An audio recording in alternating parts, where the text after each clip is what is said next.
Hey everyone, Digital Sticks here, and here's my Rift CV1. I have had to RMA my index headset, but I can't complain. They're actually doing a courtesy RMA. It is outside of warranty. The customer service of Valve is pretty amazing. Um, and part of that, they more people have probably know that than should have had to know it. So I mean, there is that. There are some unfortunate apparent quality issues that are a little higher occurrence with the index, but the enthusiasm I have for it is because its performance is actually worth what you pay for. Their customer service has been good, and you just can't get a better, more complete headset than the index kit. That said, last time I went to the original Vive and used it, but this time I'd already did some experiments with my laptop and my original CV1, so it was for the most part ready to go. The only downside is I'm not putting the Oculus software back onto my main gaming rig, uh, since this laptop here is for DJing primarily and not intended to be a main gaming rig. I don't mind having it sit there on this laptop. I don't, Facebook gets a list of the songs I own. Who cares? But anyway, so I do have the Oculus set up on here. This is what I've used for Link with the Quest, testing that out yet again. But I tell you what, the reason I'm making this video is, I'm going to bring this down here in case you weren't aware of how these worked. If I get the lighting just right, you can see this camera will pick up the infrared LED tracking lights that are on the shield. Same thing with the controllers. That's how they track. Also, you can see some dots there. Um, Somehow, I had a spare set of controllers that I thought I'd mostly wasted my money on, but right now my grip button somehow is messed up, even though this is set idle. So, anyways, I'm glad I have a spare set of controllers. They'd be kind of hard to track down in who knows what condition. The other set I have is practically brand new. Let's see.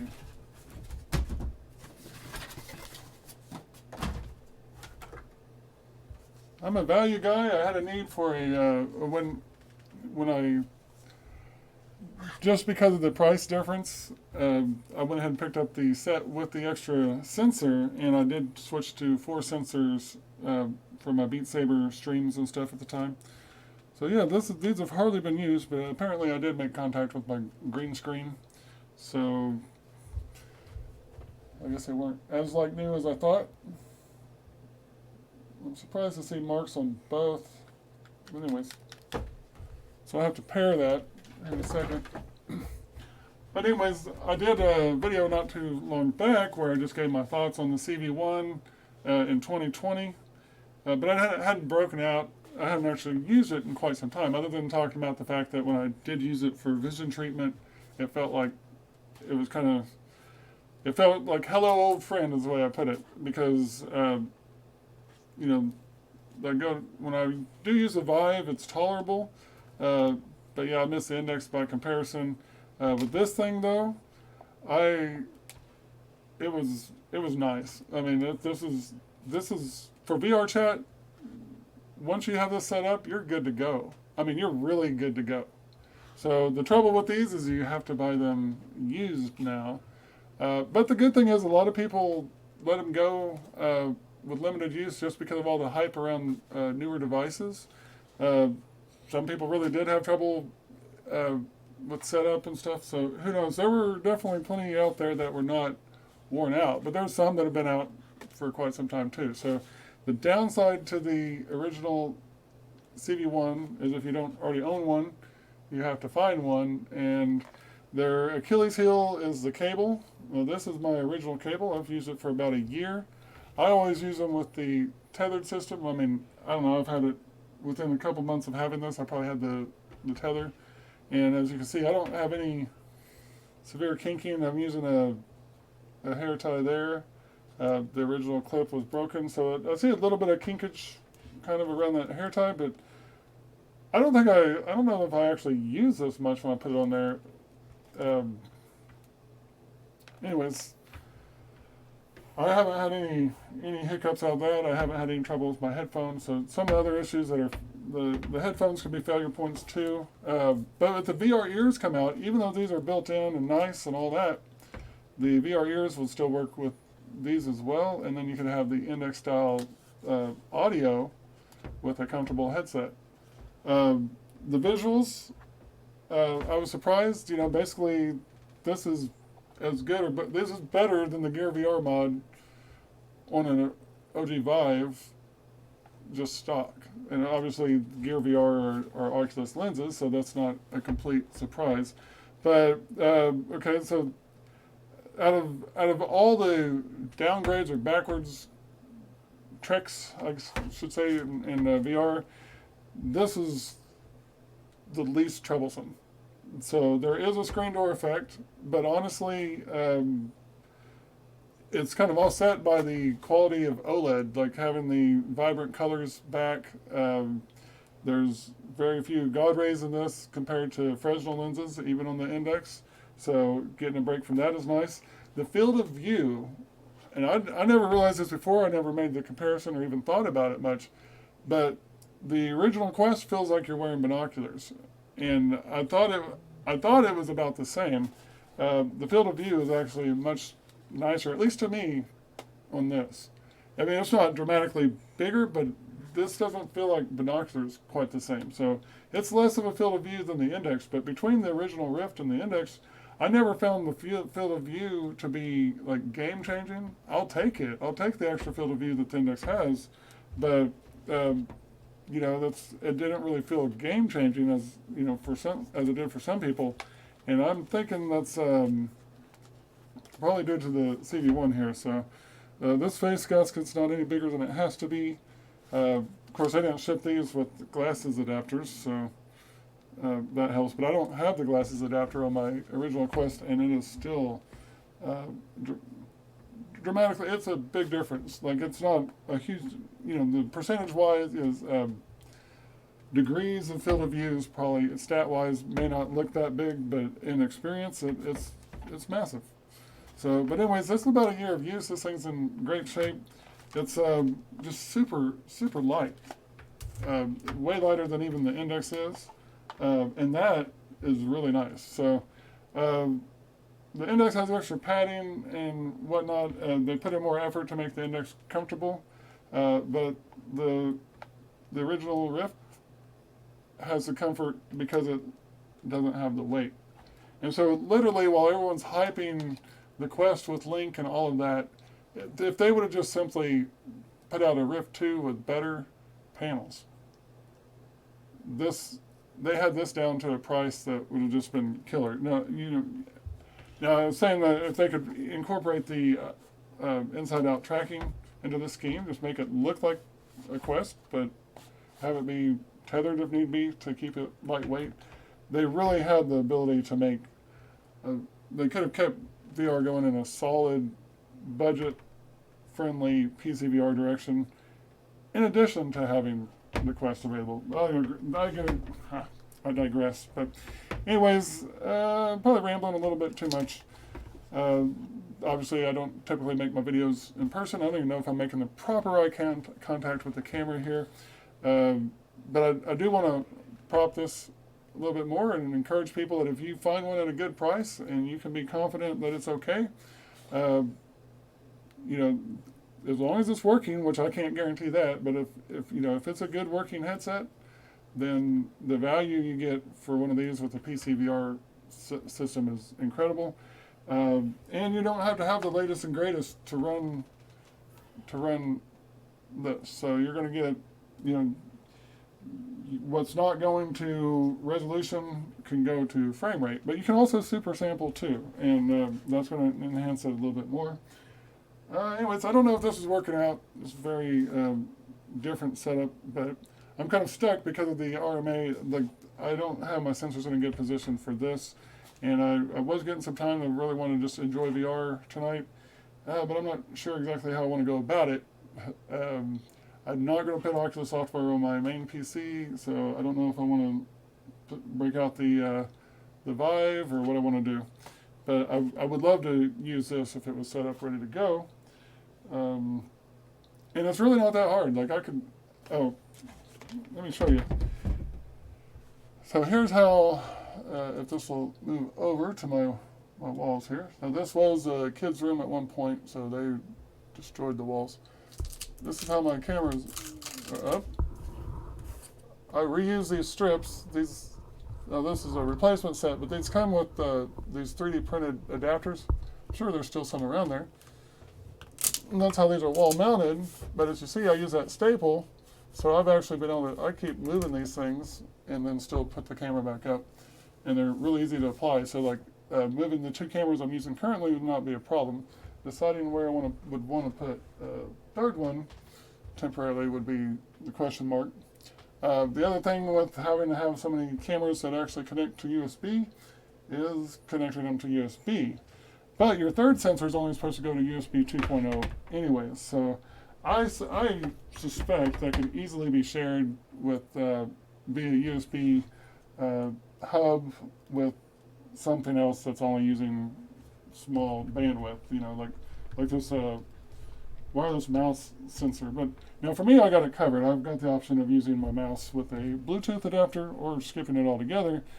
And so I have this to take advantage of my USB-C port, plus so I've got the two in there, so I can free up that port and have three sensors even with this laptop. So this one happens to run my index as well with the mini DP adapter. But anyways, I'm stuck altogether. That's part of where I've been limited in content lately. I'm back to school right now. That's got to be a priority. But I want to do something different to consolidate and make this space more efficient. I just haven't figured out, no idea actually pans out to be solid. So I don't know what I'm doing just yet, but once I get that figured out, hopefully that would free me up to produce some more content of various kinds once I have a better work situation set up. Because behind me is where is my current school desk set up. And yeah, this used to be, the stuff that's crammed into this corner of one room used to be taking up about half of another room. And anyways, so kind of rambling now. That's what I do. Anyways, so I guess I'm going to quit rambling now and stop wrecking this whole effort to make a video, huh? So I don't know if I've botched this or not. That's what I do. I do a lot of retakes, and that's how I do one-take stuff. And finally, when I get down to an acceptable level of tangents and rambling, that's when I upload it to have some more content. But I haven't uploaded anything in a while, and I am at 199 subscribers. Somebody dared abandon me and dropped it to 198, but somebody else stepped up and picked up the slack. Actually, my ex-wife apparently subscribes to my channel, and she's probably back and forth on it.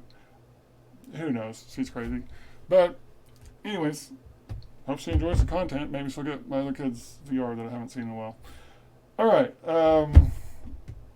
And with that, it's a wrap. I hope to make some more stuff soon. The thing about the Rift, the CV1 though, I was happy to have something positive to share. Because as you know, if you've watched my content, I do not really get on the same bandwagon as everybody else about just about everything else. And this is why. When I got excited about VR, I discovered it on this. And when I upgraded to the Index, and the compromises of these other devices, especially when it comes to PCVR, are not good. It's senseless. It's not the best value in VR. People, the cheapest price is not the best value, and it's only the cheapest price because it's a gimmick. The best value ever in VR, especially for a solid experience. And I know people are going to argue about it or whatever, but the truth is, the best value that ever was when these were being sold brand new as current generation technology for $350. So that was a solid value. But you had to have a gaming PC. So the Quest as VR for people without gaming PCs is completely and totally legit. It's pretty remarkable. The original, and I can't imagine that the Quest 2 is not at least qualified for that praise as well. But as a PCVR, it's ridiculous to make it such a miserable, lack of comfort experience for people to be so desperate to track down mods and everything else. And let me tell you, the mods, the best mod for the Quest, the original Quest, was the deluxe audio strap. And that still seems to be the case with the Quest 2, although there at least are some factory official factory mods, and there's a few more things available for the Quest 2. I really haven't seen any feedback on any of that is reliable, but no matter how much you do, you're not going to change the weight balance issue.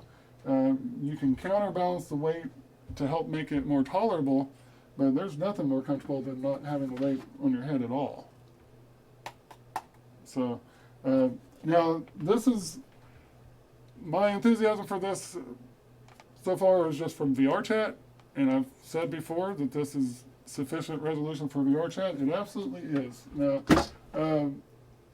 you can really appreciate something if you get close to it, maybe further out, some finer detail somewhere in there. I'm sure you're coming up a little bit short with that, but as far as actually enjoying the gameplay, actually being impressed by the worlds that are in there, and having a good experience, quality experience, that is more than enough resolution for VR chat. It really is.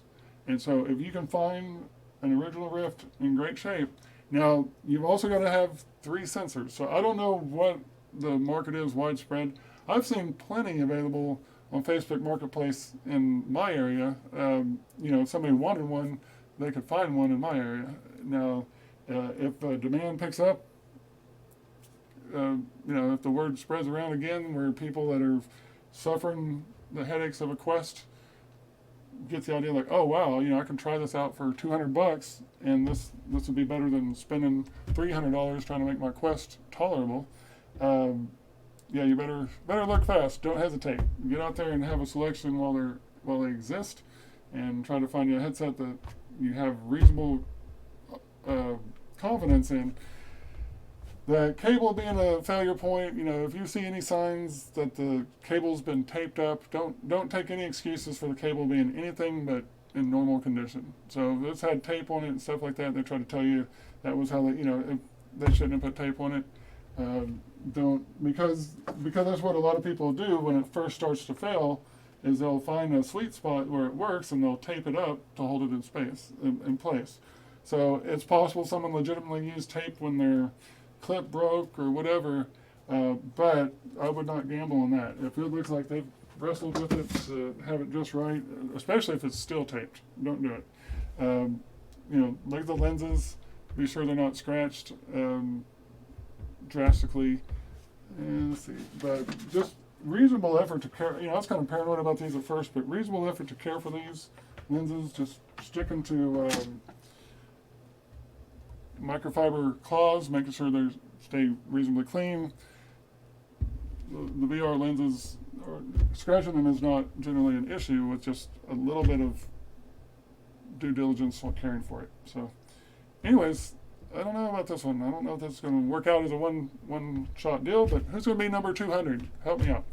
And I'll see what I come up with a little bit later. I went ahead and updated Tribe XR DJ on this. I'm not having a good experience trying to use Tribe XR with index controllers. And I think they just haven't properly considered index controllers with it. So since I got the Rift broke out, might as well see how I feel about the latest edition of that. Obviously, I don't have to resort to Tribe XR, but it's a convenient way to stream as well if I like the way it works. All right, that's enough rambling for now, and I'm out.